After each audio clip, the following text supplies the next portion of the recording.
Good day, everyone, and welcome to New Answers Podcast.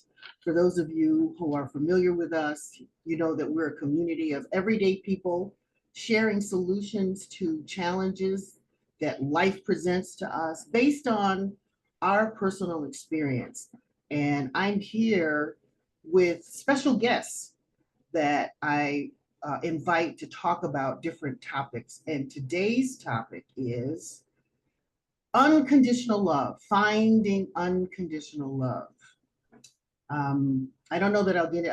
I guess as we go along, I'll get into how that topic came to me, but I want to introduce you to my special guest for this topic. She is Anya Nova, and she has, and I'm going to let her talk a lot about what it is that brings her here, but she's associated with Self Recentered, Anya Nova. Welcome, Anya. Thank you so much for having me. I'm super excited to be here and having this conversation and a part of the new answers. I'm ready to dive into some questions and answers. Yeah, I'm excited to have you here, and I want to hear as we go along about self recentered. And I know you're going to fold that into the conversation. But this notion of finding unconditional love, I think, it kind of came to me because at the time, looking at what's going on in the world, I think we are kind of in a deficit where love is concerned, except there was an announcement in just looking at, our culture of an engagement between uh, the, I guess she's becoming an icon, Taylor Swift, and Mhm. uh, she got engaged to the Kansas City Chiefs tight end Travis Kelsey. And so I thought, oh, let's look at that, and how I'm looking around at myself and other folks in my circle who are still hopeful of finding their forever love. So I thought Mhm. that might be a conversation that we could talk about in terms of new answers, how we go about, doing that in our lives. And then, um, and then I met Anya and self recentered, and we had a really good conversation that I thought should be shared with other folks. So, Yeah. Anya, let's talk about how this, talk about this subject matter and what it means to you. Yes. Love is in the air, like you said. We have people getting engaged. Taylor Swift's engagement was a big topic, and we talked about how sometimes that becomes a big focus for people, something people struggle with, finding their soulmate, finding their person. It's always in the air, always on our mind. And um, we kind of came to full circle of self love because everything starts from within. And that was kind of how my brand came to be. Um, because I think we as human beings are definitely relationship centric. We focus on connections, we focus on relationships, other people's relationships, as you see by social media exploding. Yeah. um, but even in our own lives, a lot of times we focus externally and we kind of forget that everything starts within. And my brand is kind of about returning back home to yourself and recognizing that everything starts from within and self love. Um, we hear a lot about it, but what does that really truly mean to love yourself? Like, that's definitely something I want to dive into and start asking some questions and getting some maybe new answers. So, Absolutely. I think, and I remember, parts of our conversation about the fact, as you were saying now, um, that you really, in terms of finding unconditional love, you really can't do that until you have some satisfaction with yourself. You have to Mhm. have self-love before you can even get to the point of, where Taylor Swift and Travis Kelce are, right? Yeah. You, I have this quote I stumbled upon that I was really excited by it to the point I like wrote it on my wall, and it's you don't get what you want, you get who you are.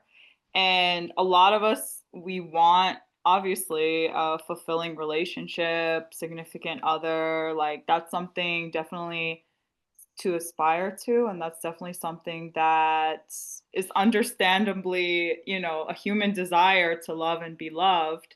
But we sometimes focus on, okay, what do I need to do to get love, or how can I fix myself, or it's always that kind of focus. um, and instead of like, how do I kind of step into this identity of a person that radiates love from within and attracts love and good things and opportunities. And it may seem kind of cheesy, like love and light and all this thing, but it really is true that when you radiate love and abundance, you're naturally going to be magnetic and attracting all kinds of good things, and including a partner. And if you feel like a lot of people are looking for love from a place of emptiness, like, oh, I don't feel complete. I need somebody to complete me. I feel lonely. I feel there's like a void that you're trying to fill. And that's when we get into trouble because you don't really attract something healthy from that place because nobody can be everything for you. Nobody can complete you. That's your job first and foremost. And when you truly feel that fulfillment, it's like magic, things just kind of fall into place, and it seems like things happen so fast, but it's a long journey to get to that point, I would say, to like truly truly love yourself. And even like, what does that mean, unconditional love? Like, it truly means, a lot of us say like, when I have this much money, or when I'm in this shape, or it's always conditional. And I've been guilty of this at times in my life where I put these conditions on myself, and I tell myself like, you need to be like this, or you need to do this, or you need to, and I'm constantly trying to fix and change and chase after something. And then I realize, wait a minute, like, I'm amazing, I'm whole, I'm enough as I am. And when you really really believe and embody that, that's like, I can't even explain it. It's like a switch goes off and you just become like a magnet for all these things. And how did you get to that? I think there's a lot of people struggling, like you're saying, you know, with this notion of love and looking outside of themselves to try to find it, and just don't are very confused and don't know where to go. So how did you happen upon this notion of looking, being self-reflective and looking inside?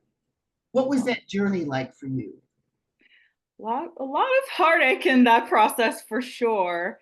But like remembering that, sometimes we go through heartbreak and then we get closed off, and just remembering to that every time your heart breaks and it opens up, and it is a place where light and good things can enter. So if you just keep an open heart, it's kind of hard, but you need to take your time to heal and process things. But if you stay open, um, that was one part of the journey of not becoming cold, or closing people off, and just going into things like dating with an open mind and an open heart, but not too high of expectations, and just allowing things to flow naturally and not getting overly obsessed about the outcome. That's like one part of it.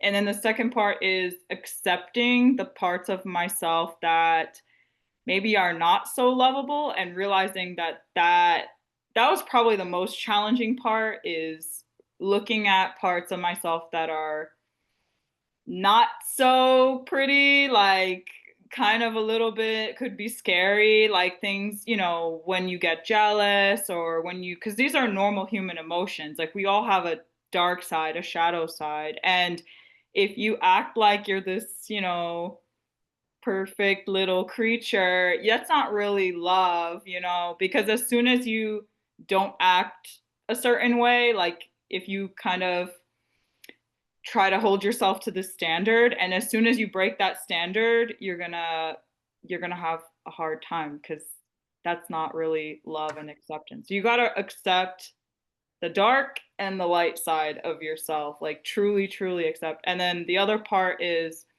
learning to trust and show up for yourself. So, and that looks like, if you tell yourself that you're gonna wake up at a certain time, or that you're gonna start something, like following through and showing up and slowly proving to yourself, like, I'm always, no matter what, gonna be there for myself. Like, I'm always gonna show up for myself. And if I don't, I'm not gonna beat myself up because, it's not about perfectly doing it. It's about being consistent and being your own sense of safety.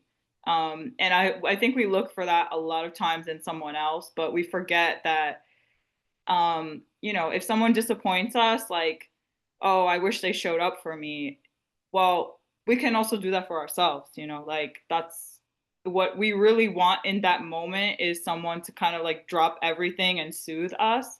And just remembering, like, that you can do that for yourself. You can, like, wow, I wish somebody would listen to me. Wow, I wish somebody was really there for me. And you got to ask yourself, like, am I that person to myself? Because if not, you're only going to accept someone who treats you the same or probably less than. Like, you have to hold yourself to such a high standard of what you will give to yourself. And then everybody else that comes into your life should meet that or above. Otherwise, why would you accept, less? But if you are giving yourself barely anything, then you're going to accept really, really poor, bare minimum behavior. And that's not love. So, yeah. Boy, you said a lot there. I mean, Yeah, kind of on a roll. and it sounds like it comes from, I mean, you really did a lot of internal work on yourself to do it. The other reason that this topic is so fascinating to me, and how I wanted to explore it a little more, is, in my circle of friends, but even outside of that, I was trying to figure out what the common denominator was for those individuals who, as I say, in my circle, but even outside of my circle, people who I just observed in passing. And these are women who are single and have been single for a long time, and may be looking for partnership, looking for love. And these women are, for the most part, I'm an old like cougar, but these women are young, they are accomplished, they are smart and sophisticated and attractive. Yet they can't find that unconditional love that they keep seeking. And I thought, well, what in the world is the common denominator here? And it crossed, like I said, it crossed generations. It wasn't just a single, like a Gen X or whatever the terminology is now. It crossed generations. And I thought, well, what in the world is the common denominator here? There must be some sort of formula that I'm not seeing. But what you outlined may be those things that were missing from even these women who are smart, sophisticated, and accomplished. Like they're not seeing. I know my past relationships, and there's a breakup or whatever, I'm always looking at, well, what did I do? Mhm. What's the fault? What is the faults that I had? And so I say that, and then as I've matured, I also kind of look at these situations as an opportunity for for me to grow. Like, things happen for a reason, Mhm. good and bad. They happen for a reason, and for the most part, the reason is that there is some growth opportunity in that negative thing that happened to you. Yeah. And I think some of what you said in terms of outlining being, kind of being open and acceptance is a part of that learning. What do you think? What are your thoughts on that?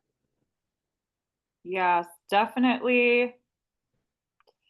I think also giving yourself grace and really embodying that self-love and acceptance. And I'm not saying that it's the case, like I don't know, any of the individuals personally, but we can also, in the same way where we can have too low standards, we can have extremely high, unreasonable standards.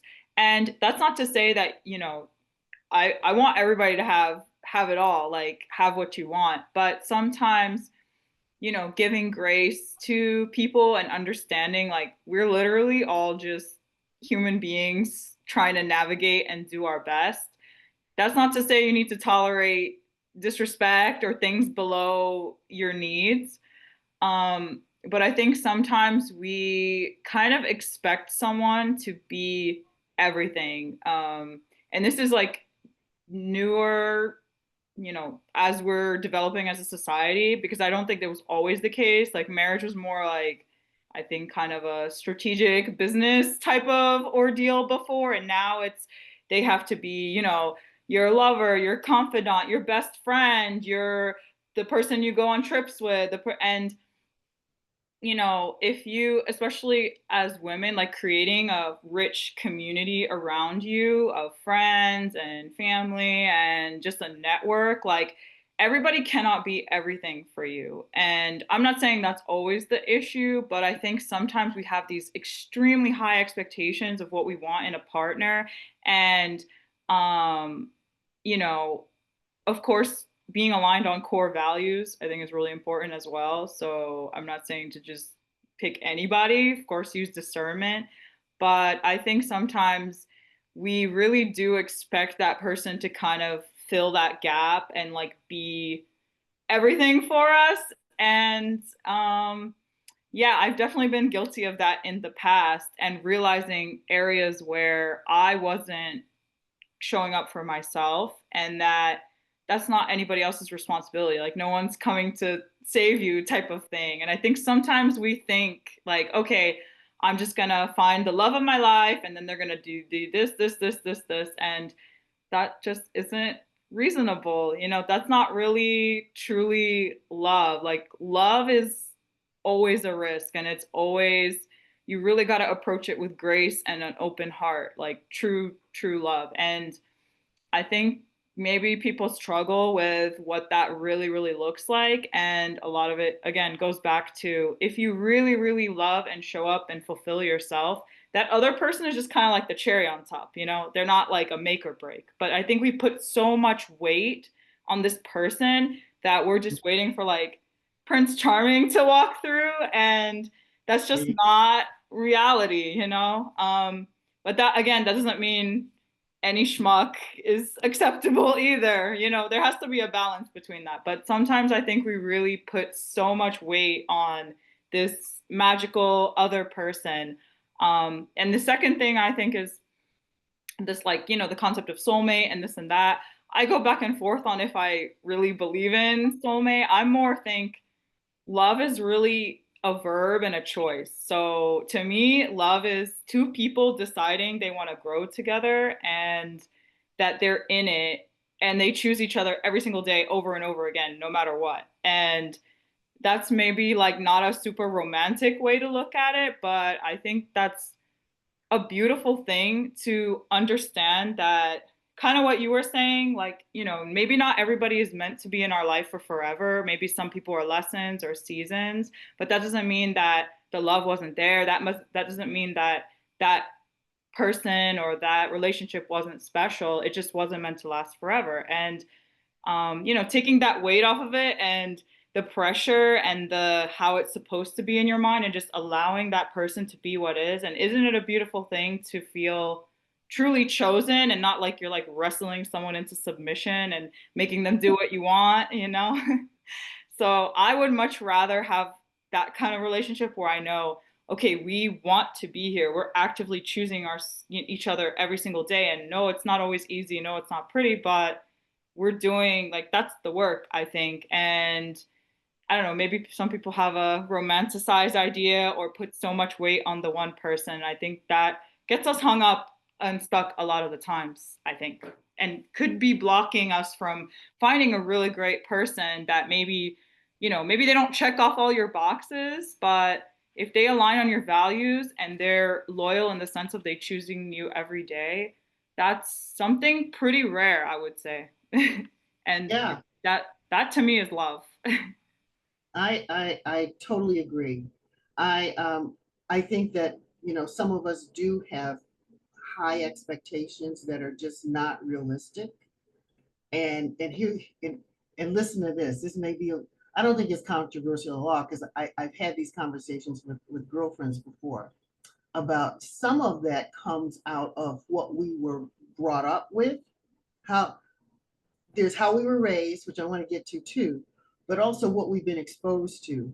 And I am going to blame those Disney show movies that have these Prince Charmings that come into these women's lives. I mean, you look at all the Snow White and just a number of these princesses' lives that are there to kind of rescue them. They come in with this. So there's this myth of the Prince Charming, right? That kind of raises up. And we get exposed to this as little girls, in our, younger life. And then it just kind of continues on. And then we can talk in a minute about, what our home life is like and what we've been exposed to there. But yeah, so we get these kind of signals from society that tells us this is what you need to look for and this is what's going to save you from whatever it is that we're going to be saved from. And that's what we go into our adult lives with, in terms of trying to find a partner, and a soulmate. um, I have been in relationships where, or at least in one relationship where, as I got out of it and analyzed the situation, I don't know what that person's home life was like, but I think somehow he came to the conclusion that the expression of love, just even saying the word, especially coming from a woman, is manipulative. Mm. Like, and so I think he would, when the word was spoken, his his, his antenna would go up. He's, oh, no, no, no, no, not love, because that means that now, Witchcraft. yeah, exactly. Like, you're putting a spell on me and you're going to manipulate me into doing, because it was something that you said just a minute ago that triggered that. Like, like you're in a relationship where you're being wrestled to the ground to conform or to, to love me. And that's not what it's meant to be. And it's not what it's about, where they got that notion from. And that's what causes them to be repelled, because, oh my God, you use that word, use that 4-letter word. And now what am I going to do? I got to go away from this person. And yeah, and we have these high expectations based on what we've been exposed to with the Disney movies and the, whatever it is that we've been exposed to. And so now we have to come down to reality, like what is real. And, we have to be more reflective, Hmm. introspective Hmm. about what it is we're admitting, what are Hmm. we admitting out there? Because what we emit, and it's that universal law to me, and this is where my spiritual self comes out. Um, for every action, there's a reaction. And so what you put out there is what you get back. Hmm. And if you don't have that strong feeling of self-love, then what you get back, what you put out there, what you get back is going to be less than what you are entitled to. Maybe I shouldn't use the word entitled, but what you want, you're what you're looking for. Yeah. So yeah. So yeah. And people can sense that. Yeah. Like you can sense if someone has a low self self-worth, self-concept. And it's not like they're not necessarily, unless there's some kind of predator, they're not necessarily trying to exploit that, but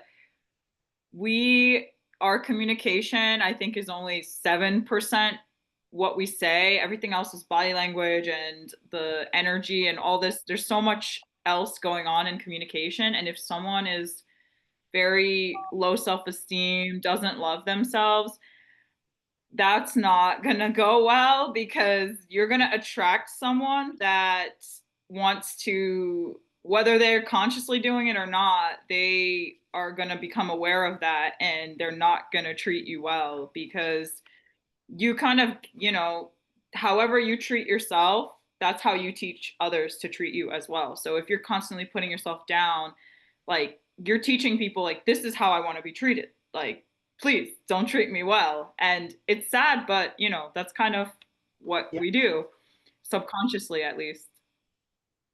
Yeah, that's it. That's what comes across.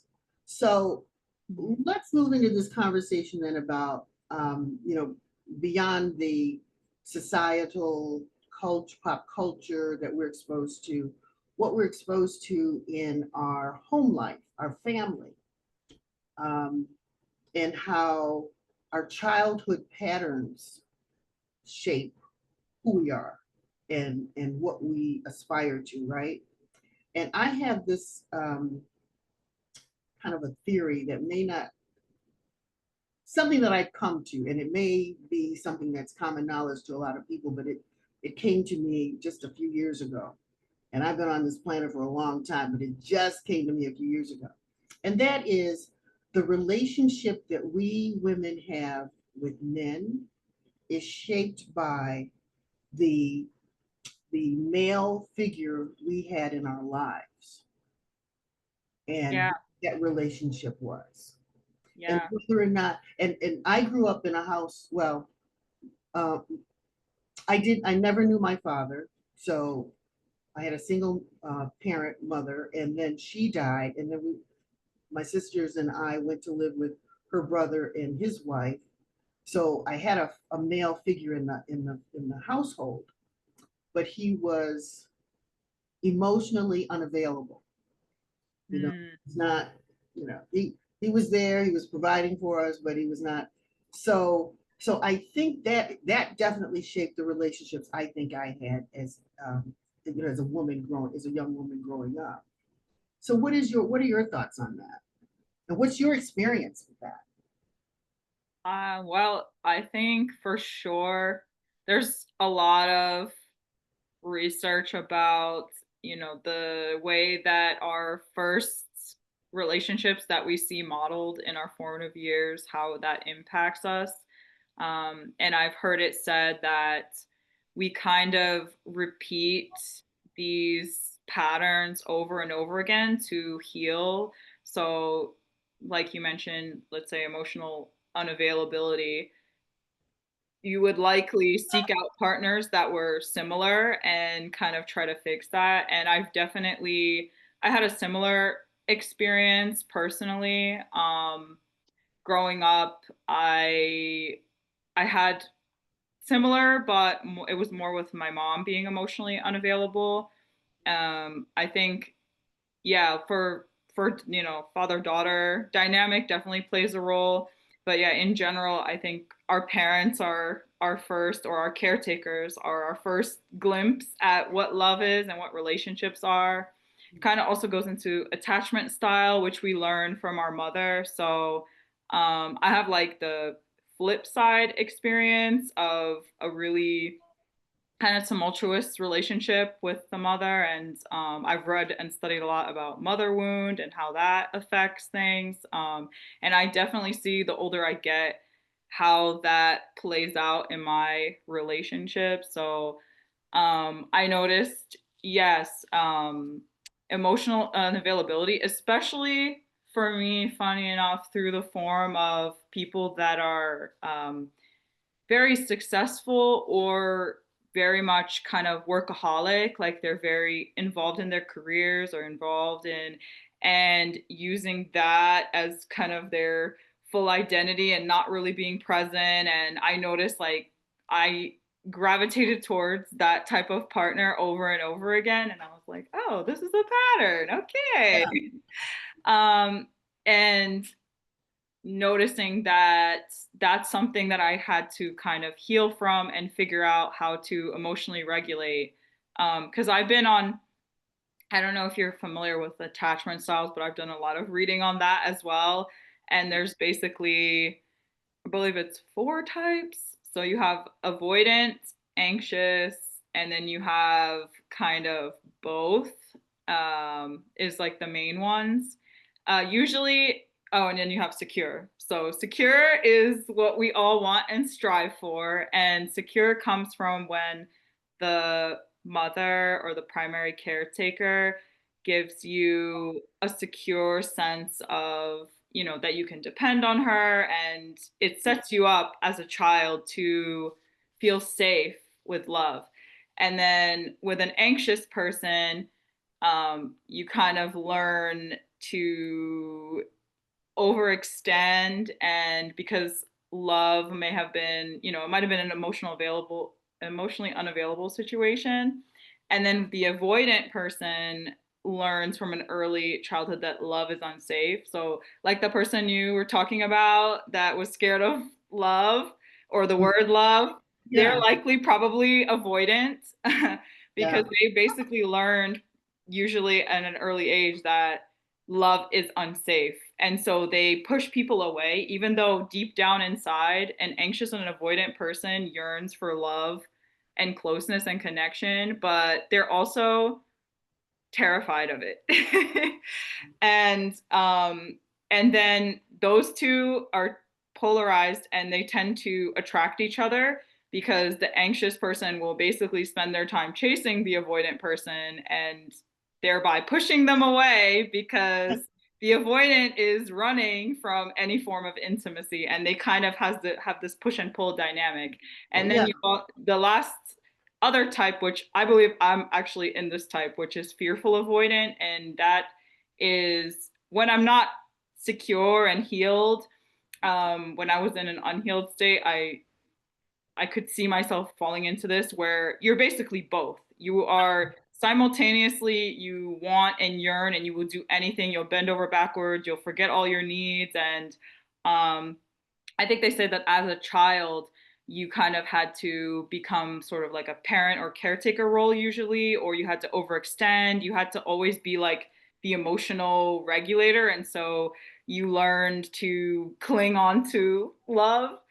So I've had instances where I'm flipped from that to now shutting down or like pushing away. And yeah, it's Oh my God. it's a So lot. a lot. So go back and tell me, what is the resource you learned So this? there's a book that I read that explained it. I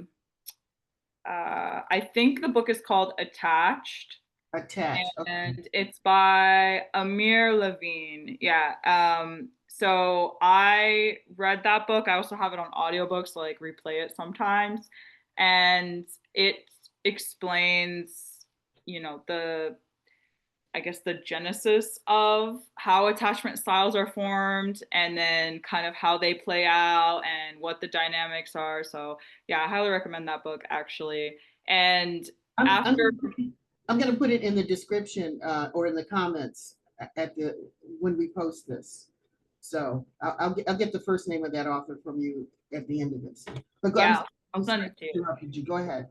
Yeah, but after my last relationship ended, I got really into researching about attachment styles because like we kind of talked about, you know, you see a model of what love is supposed to be, and if you don't grow up in a secure model, then you kind of learn to be more on the anxious side or the avoidant side, and it kind of plays out where every relationship is you kind of trying to heal from that. And so you will attract the thing that is kind of a little bit hurting you, but it's helping you grow in a way as well.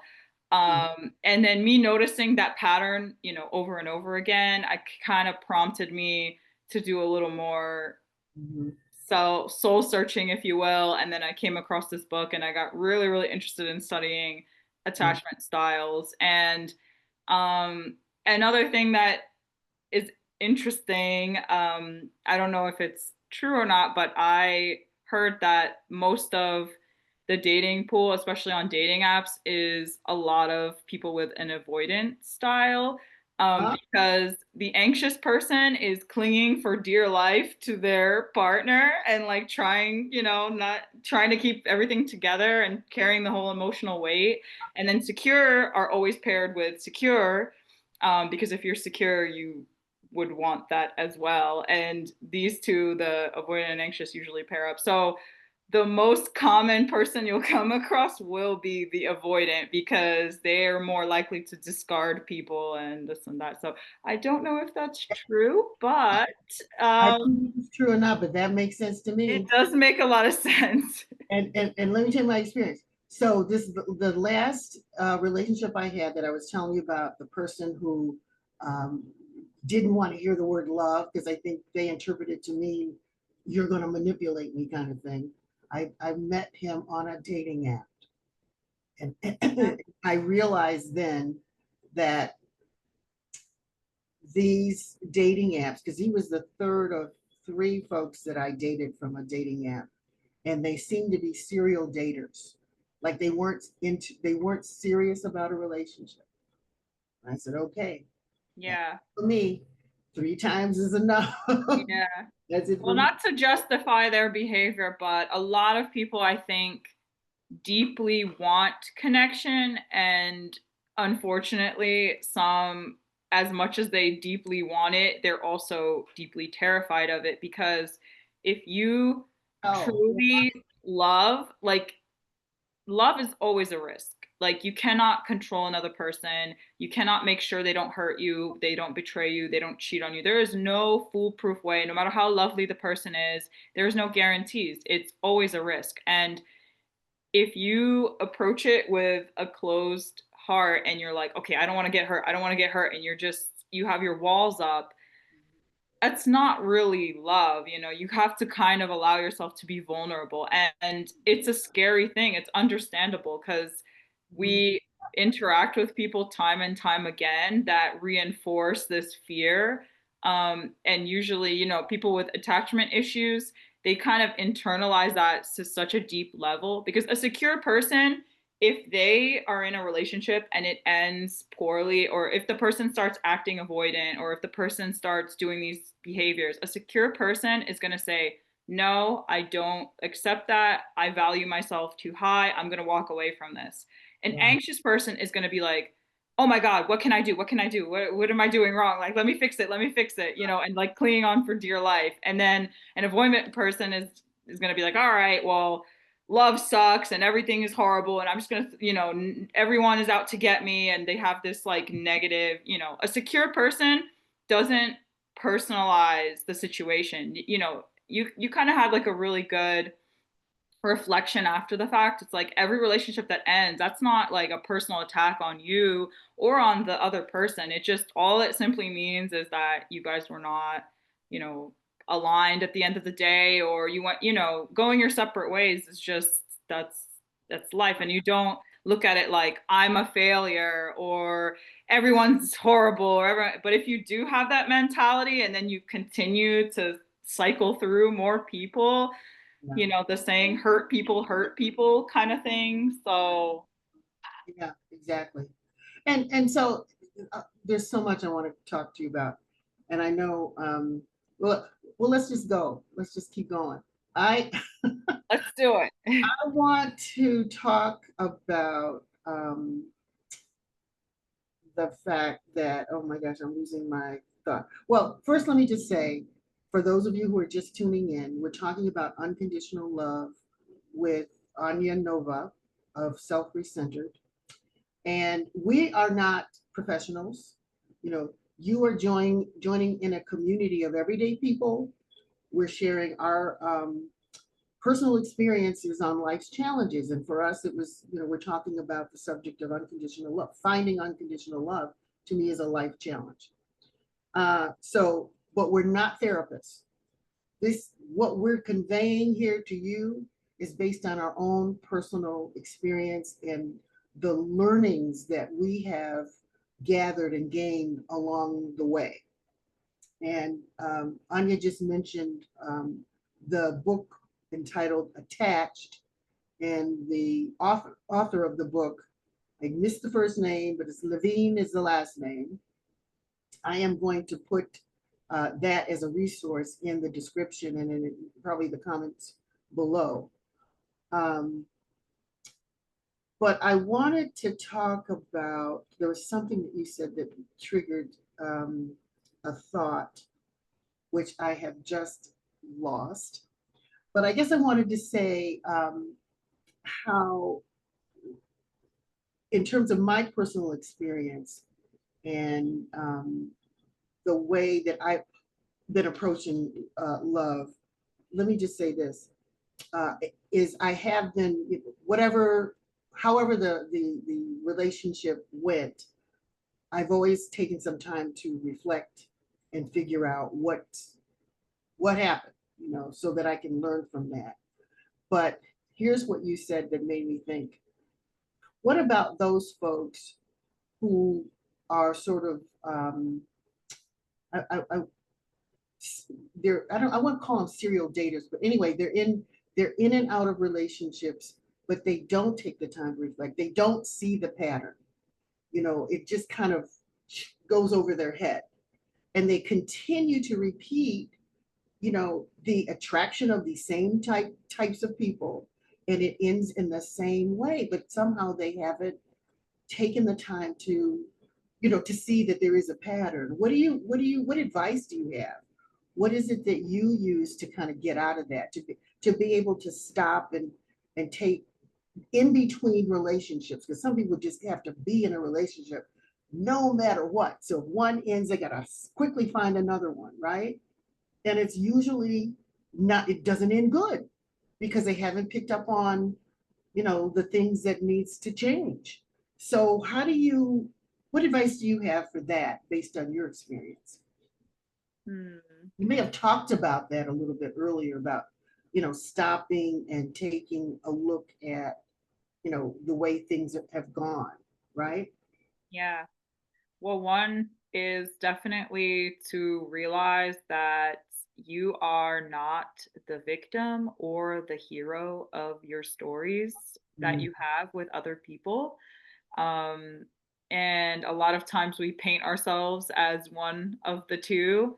Oh, they did this to me, or I'm superior because of this. And, kind of going back to that spiritual element of everybody being one, everybody being mirrors of each other. It's really easy to point out someone else's flaws, but it's hard to sit with yourself and really look and notice what role you played in it. And of course, I'm not talking about abuse or anything like extreme like that, but even something as extreme, there's that piece of like, you know, maybe you continue to allow this person back in. Not saying that if something bad happens, it's your fault. Of course not. And if someone does something bad to you, that's on them, that's not on you.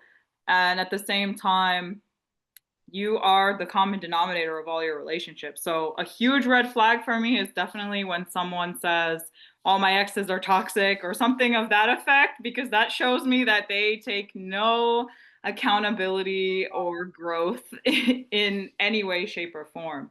That's not to say, if someone betrays you or things like that, not saying you deserve it, not saying it's, but you almost always can pinpoint a way that you played some role. At the very least, you accepted someone that you should not have continued to accept into your life, and you can still, two things can be true. You can forgive yourself for not knowing any better. And, that's also accountability. It's not to say like it's your fault that you attracted a bad person into your life. Like, we're human, we want love, we want connection, and if someone does something bad to you, it's not your fault. But accountability is, at the end of the day, looking inward and like I have an example where I didn't date a narcissist, but I got very close to one in like a professional setting. And I that was my first experience with like a true narcissist. And some people have the unfortunate displeasure to date one as well, and I know that's a nightmare. But after that situation, like I was extremely, wounded and upset and processing things. And but the one thing I kind of, after I got over that part of it, the next step was like, well, why did I let this person in my life? Like what is, and it kind of got me into um learning more about things like codependency and, looking at ways that I kind of was attracting things that were not of the same vibration or that were not healthy. And, it's because I was operating from a lower, less healthy place. And, it's no coincidence that that period of my life, which I consider to be kind of like a dark period of time, and then compared to now, like I don't have anybody in my life, thankfully, that's anything close to that, and I would not allow it. And that just goes to show you like how much you heal and grow. And um, and that's, again, I'm not trying to, I know people are very sensitive about like victim blaming and things like that. I'm not saying anybody deserves to be mistreated or deserves narcissism or anything like that. Um, but I do believe that you can always find some kind of, yeah, lesson even in those extreme cases. So Yeah. um yeah, just kind of like humbling yourself and realizing that you do have more control than you think you do. And yeah, like you were saying, maybe taking a bit of a pause, especially if you do notice, like if you say to yourself, oh my gosh, I'm attracting the worst people ever, something like that, that should be like a little inkling that maybe, you should take a moment to yourself. But it's hard. Like nobody wants to be alone, of course. But if you are in good company, you're good with yourself, then you're never really alone. And I would say also, we I think women are pretty guilty of this thing where you start dating someone and then you kind of like push everything to the side and you just start, canceling plans with your girlfriends and stuff like that. Nobody that's meant to be in your life should want that for you, and you shouldn't do that, because then once things progress and let's say, God forbid it doesn't go the right way, then, you kind of like isolating yourself and pushing away your network. And if you continue to nurture those relationships, your family, your friends, your network, even with a partner, they should just be an enhancement to that. I think a lot of us are, we kind of fall into that trap where we again make everyone or one person our world, and then we like, then we feel alone because we just pushed everybody away for this person and then it didn't work out. So that's another little, I guess, tip you could say, is when I realized how deeply important my friendships were and I nurtured them, then it made it easier to like walk away or to take time or to have like that single period, because I wasn't really alone. I had my friends and my network, and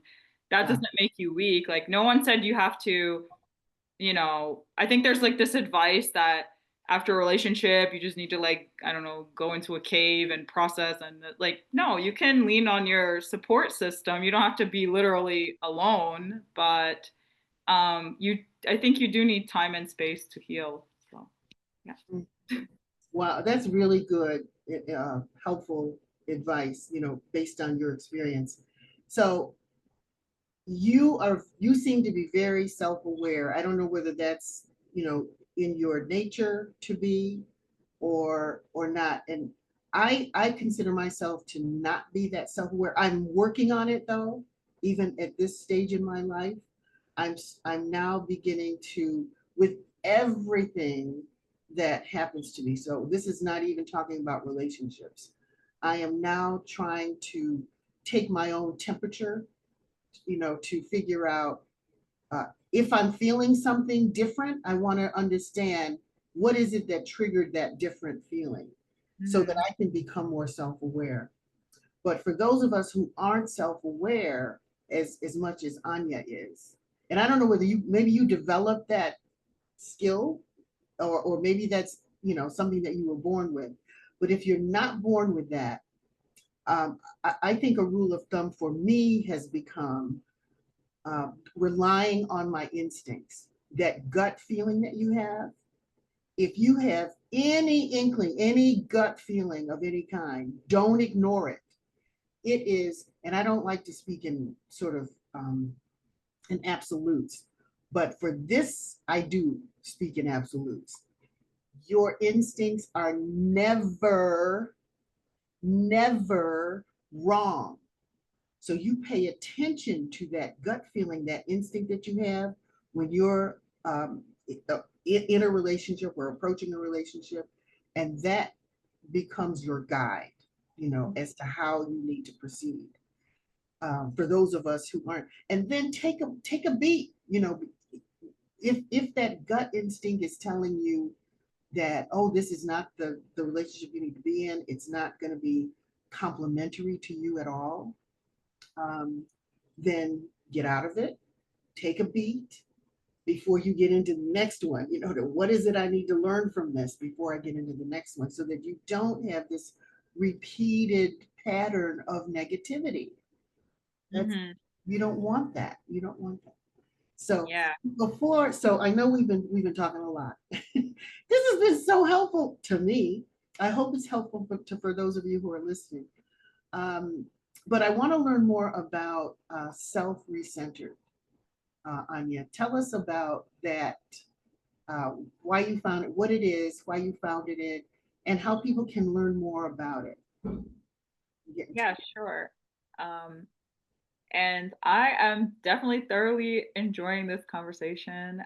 Looking forward to possibly more conversations. I think this is a very deep topic that has so many layers and nuances. it. So, Does. um, yeah, Because I want to talk about, I think we had a conversation about this too, about now that we have some understanding about being self-reflective and nurturing our self-love to find unconditional love.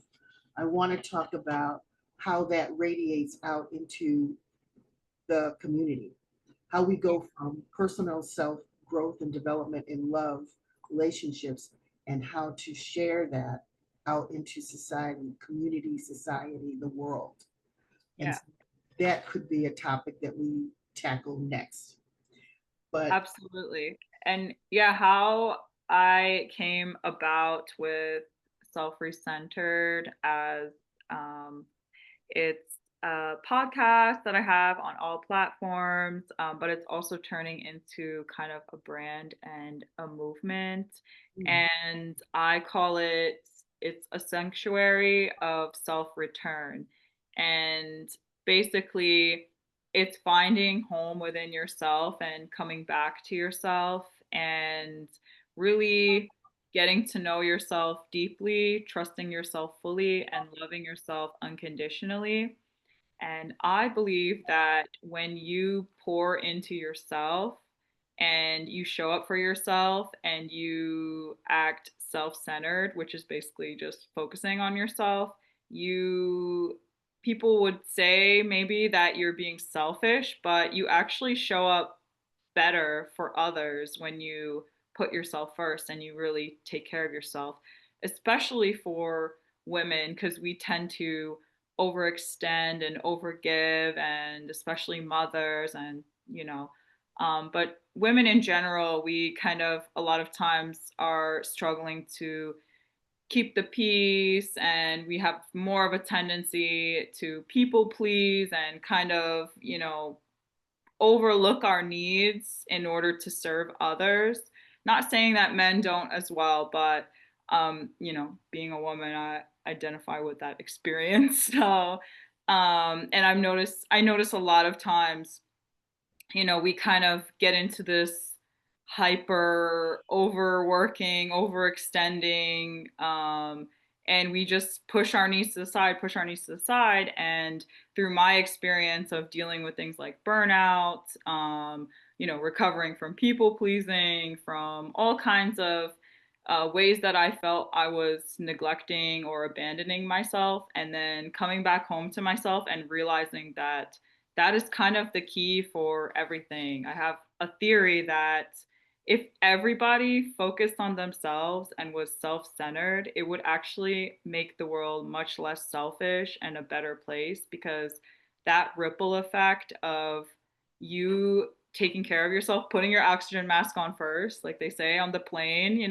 put your mask on first before you can help others, Yeah. pouring from when your cup is overflowing and not when it's empty. If everybody did that, just like imagine what the world would be like.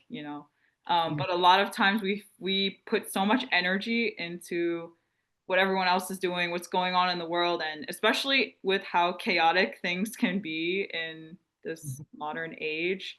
And it's so much stimulation and so much negativity in the media and all these things, and it's become so overwhelming. And we try and help and care and do all we can, but if it comes at our detriment and suppressing our needs, then we just end up depleted. And Yeah. so the whole brand was kind of that concept of it's kind of a paradox. Like the more self-centered you are, um, and centered in the sense of being grounded in yourself, but also focusing on yourself. The more self centered you are, the less selfish you are, even if people will say um, that they may accuse you of being selfish. Because I noticed that sometimes you may get backlash once you start setting boundaries and standing up for yourself, advocating for yourself. But the anyone who really cares about you will want you to take care of yourself first. And if they give you backlash, that's probably because the way of that you were neglecting yourself was benefiting them. And so that's like a difficult thing to realize as well. But yeah, that's basically the brand is all about putting yourself first and making the world less selfish by being more self-centered. I can certainly relate to that, and I think a lot of folks who are tuning into this can also. So, is there a way that people could get in touch with you?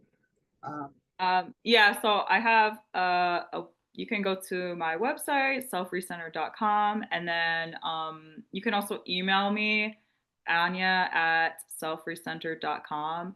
I'm actually working on developing a course that's called Self Reset, and it basically helps people navigate through like the core values of self, which for me are it's like an acronym for self. So S is for sanctuary, and that's like your inner world and also your environment. E is for exploration, and that's expanding your horizons through travel and through learning and education. L is for legacy, and that's kind of finding your purpose and your place in the world. And then F is for family, whatever that means to you, like your chosen family, the family you create, or the connections that you have. And so those are my personal like self values. But I think, those foundation, foundational values that everybody has are what we kind of should be focusing on. And so my coaching and my course kind of helps people get back in tune with their self and their values, and find a little bit of meaning and purpose, and also some peace, inner peace. So, yeah, and so anybody that wants to can feel free to email me, or if you have a question, if you're interested in being on the show or learning more, you can always email me. Yeah. Great, thank you, Anya.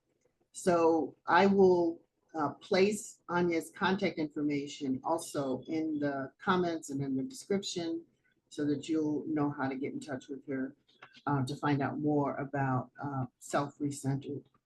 But Anya Nova and I have been having a great, rich, textured conversation today about finding unconditional love and looking and kind of reflecting on ourselves. That, um, as you were saying at the outset of this conversation, Anya, um, you can't, you they can't love you like you can. And so that was our sort of subtitle here for finding unconditional love. And we want to, I think, explore this a little bit more, but for those of us who do find ourselves um, having our cup runneth over with love, being able to radiate that out into society. And that will be the topic of our next conversation. So stay tuned for that. In the meantime, for Anya Nova, I'm Gwendolyn Flynn. This has been New Answers Podcast, and we'll see you next time. Thank you so much for having me. Take care.